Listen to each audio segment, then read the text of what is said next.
Going to hear a conversation among Dr. Archer, Larry, and Judy, talking about the new term.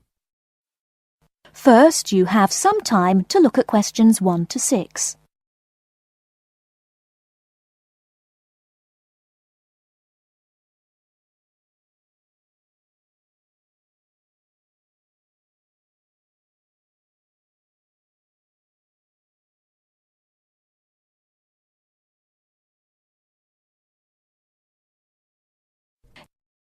Okay, everybody, welcome back to the new term.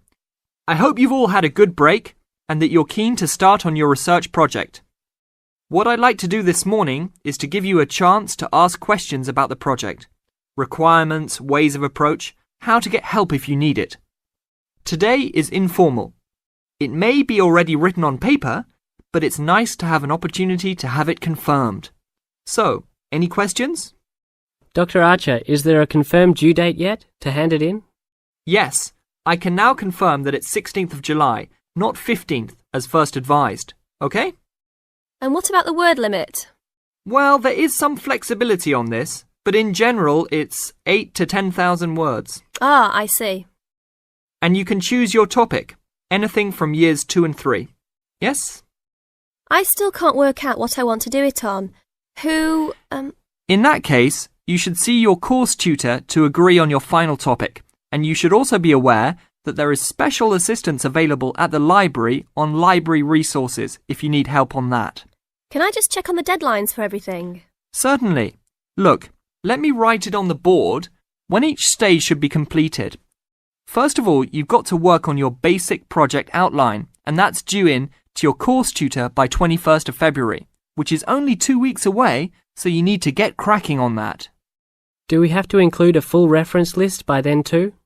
No, your reference list is due on 6th of April, which is 1 week later, so you have time to discuss this with your tutor. And when should we be doing the research?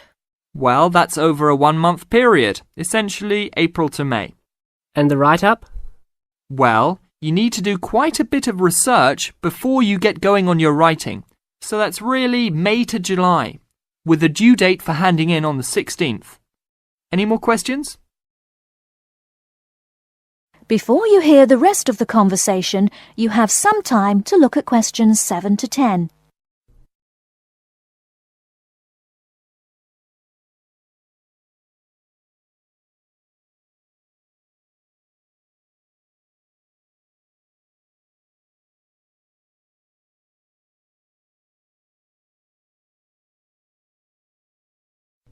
Now listen and answer questions 7 to 10.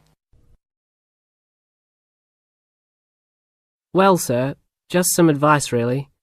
It's about the research approach. Would you advise us to use some case studies? Well, Larry, I know these can be difficult to arrange sometimes, but I really feel they are of great benefit in this subject. You can always talk to your tutor if you're having difficulty. Yes? I've looked over some previous research projects that are in the library. Is that a good idea, sir? I heard. Okay. I don't think you should go through them in detail, especially at this early stage, or you might end up being influenced by them more than you realise. But yes, it really is about the best guide you can have to what's required to what's expected in this type of project. Sorry, Judy, I butted in on you. That's all right. It's just that I noticed one project was a joint one. They worked together as a pair. Is that a good idea? Yes, I remember that paper. Working in a pair can have some advantages, but to be frank, this is meant to be an individual project, so it's best to work on your own. About using subjects, is it okay if we use family members? Your own relatives? I don't see why not. They probably offer some advantages in terms of availability, although you need to guard against possible effects on your research outcomes. So, you can if you want. Perhaps you should discuss this with your tutor if you plan to use relatives, so you can approach it in the best way. Okay, thanks. Okay then. Well, I hope we've been able to sort out a few things. You're welcome to see me at any time or drop me a note if you have any more queries. Fine, thanks. That is the end of part 1. You now have half a minute to check your answers.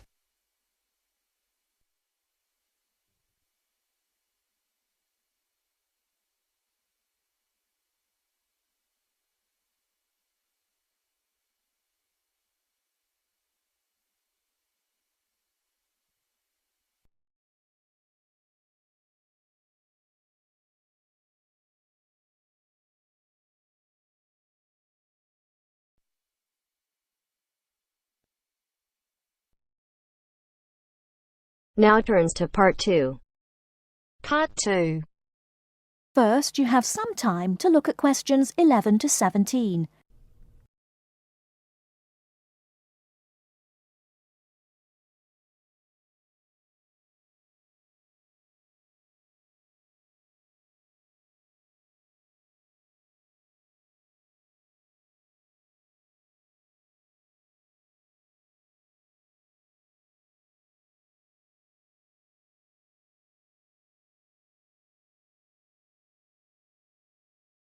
Now, listen carefully and answer questions 11 to 17.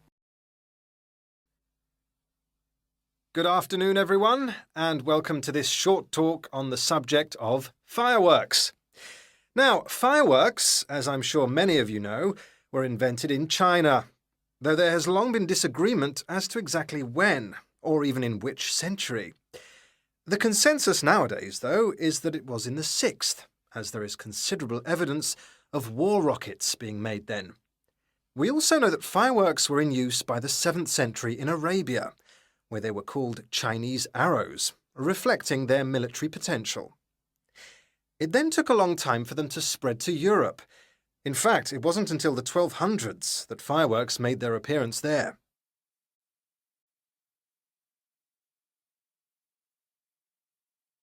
The basic ingredients of fireworks have changed little to this day. Their explosive capacity comes mainly from black powder, also known as gunpowder, which is produced from a mixture of charcoal, sulfur, and potassium nitrate. A modern aerial firework, the kind used nowadays in big public displays, not the small rocket type that you might remember from your childhood, is normally made in the form of a shell, often a sphere about the size of a peach. Inside the shell are a number of stars, surrounded by black powder, and running through the centre of the round shell is a charge that makes the firework explode when it reaches the desired altitude. This is known as the bursting charge. When this explodes, it ignites the outside of the stars, which begin to burn with bright showers of sparks. Since the explosion throws the stars in all directions, you get the huge sphere of sparkling light that is so familiar at firework displays. A shell of this kind is launched from a 75mm diameter mortar, which in some ways resembles the type used by the military. The mortar is a steel, or increasingly for safety reasons, shatterproof plastic pipe. This is likely to be 500mm long and sealed at one end. The other end is aimed at the sky, and at the bottom of the pipe, below the shell, is placed a cylinder containing black powder. This has a long fuse, which projects out of the tube. When this is lit, it quickly burns down to the lifting charge, which explodes to launch the shell. In so doing, it also lights the shell's fuse. The shell's fuse burns while the shell rises to its correct altitude and then ignites the bursting charge so it explodes. Before you hear the rest of the talk, you have some time to look at questions 18 to 20.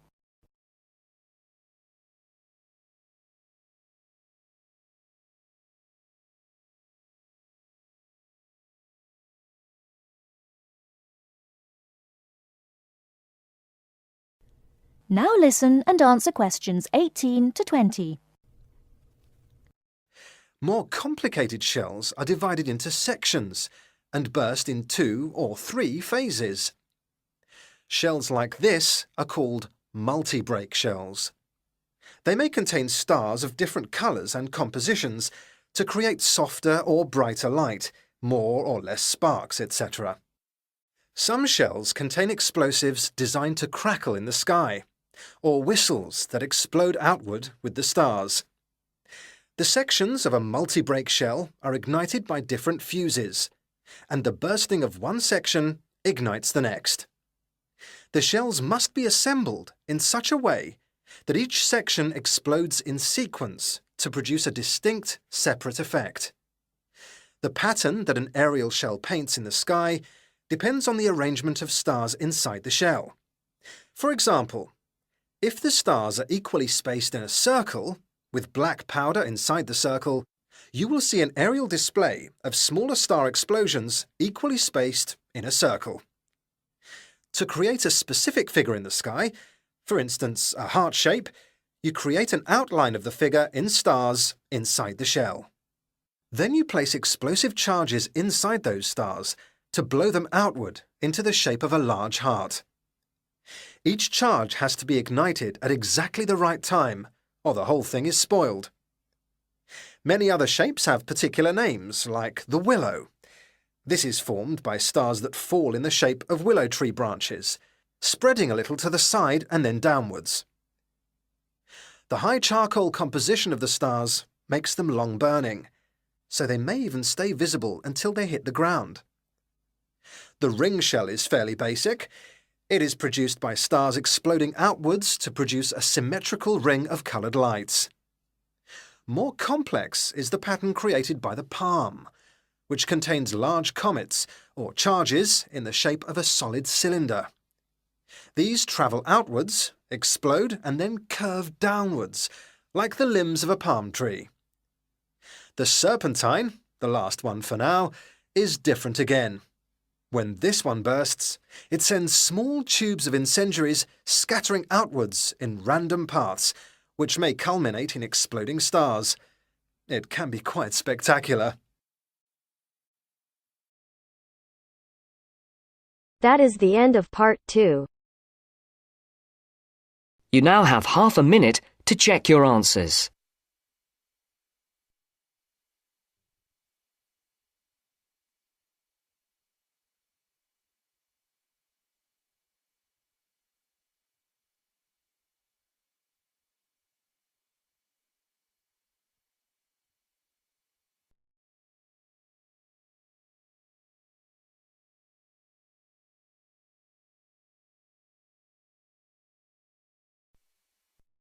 Now turns to part 3. Part 3. You will hear a conversation between two students who will discuss a project they're working on together. You have 30 seconds to look at questions 21 to 27.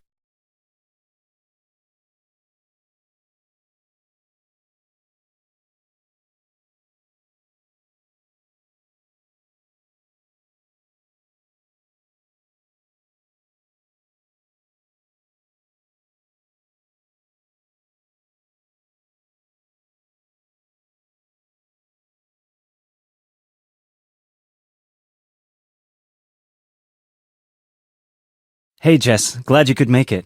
We've got a lot to discuss. Hi Matt. Yes, sorry I'm a bit late. I did bring all my notes with me. Yes, me too. Where shall we start? Well, I think it would be a good idea to clarify our objectives just one more time. Yes, good idea. Okay, here we are. We need to record, photograph, and identify the plant species in 10 1-square-meter plots. Does it say anything about where these plots should be and how they should be laid out? Ah, here it is. It says that all the plots need to be no more than 10 meters apart. And how do we choose them? Ah, this is the fun part. I remember this. Here we are. Make a 1-meter square frame using bamboo sticks available from the department stores. Yes, we've already done that. I know, I'm just reading the whole section. Okay. One person stands roughly in the middle of the chosen area and throws the frame. The other person uses a tape to mark out the square where the frame landed and returns frame to thrower. The thrower then turns a few degrees on the spot and throws again. The thrower must turn slightly after each throw and vary the force of the throw until after the 10th throw they are pointing in almost the same direction as the first. That sounds a bit complicated. That's only because it's all in writing. It's just a simple throw, turn, throw, turn, throw, turn until we have 10 squares. And I guess you want to do the throwing. Well, if you don't mind. I'm sure you'll be more accurate at marking the squares. Yes, I am sure I am, and I'm sure you've got a stronger throwing arm.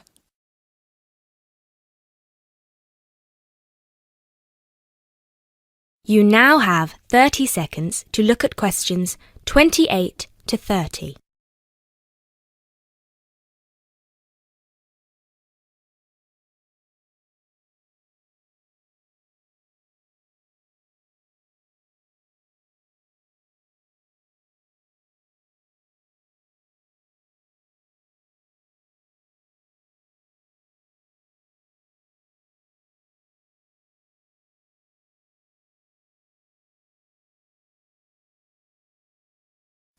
Okay, good. We've got that sorted.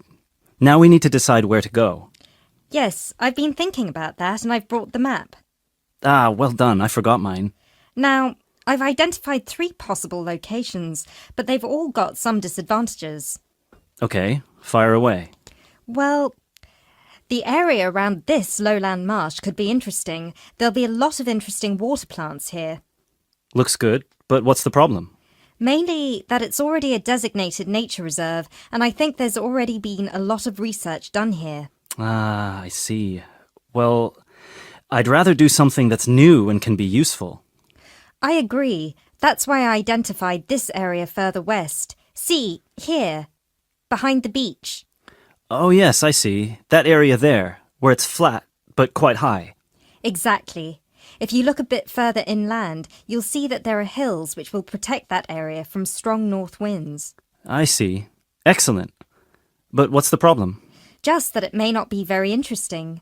We know that the geology there is not conducive to a wide variety of plants. I agree. So what's your last idea? Well, I think this one is a bit of a winner, although I did want to show you the other 2.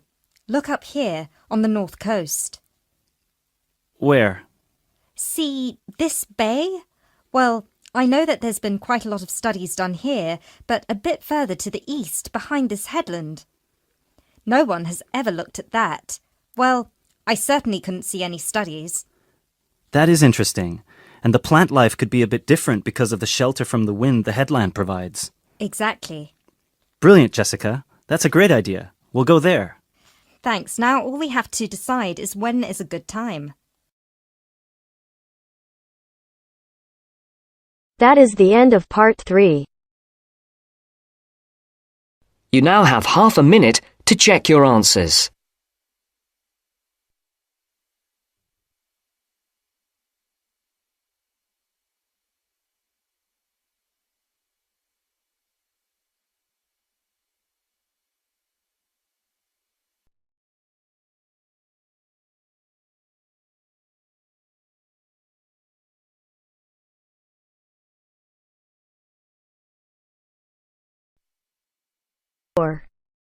Part 4.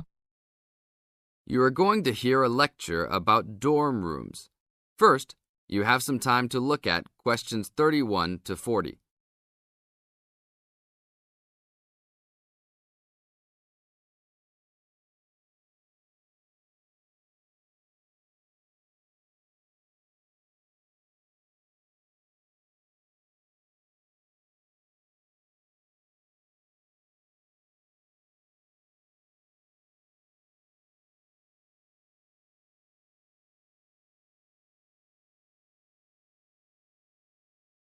Now listen to the tape and answer questions 31 to 40.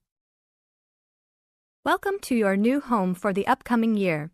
These dorm rooms are among the best in the nation and are the newest ones at this school. So I hope you will all learn to appreciate them and take good care of all the facilities here. I am Gina, and I will be residential advisor in this building for the year. Today I am going to tell you about some of the programs and facilities that are available to you. I will also be telling you the rules that everyone is expected to abide by.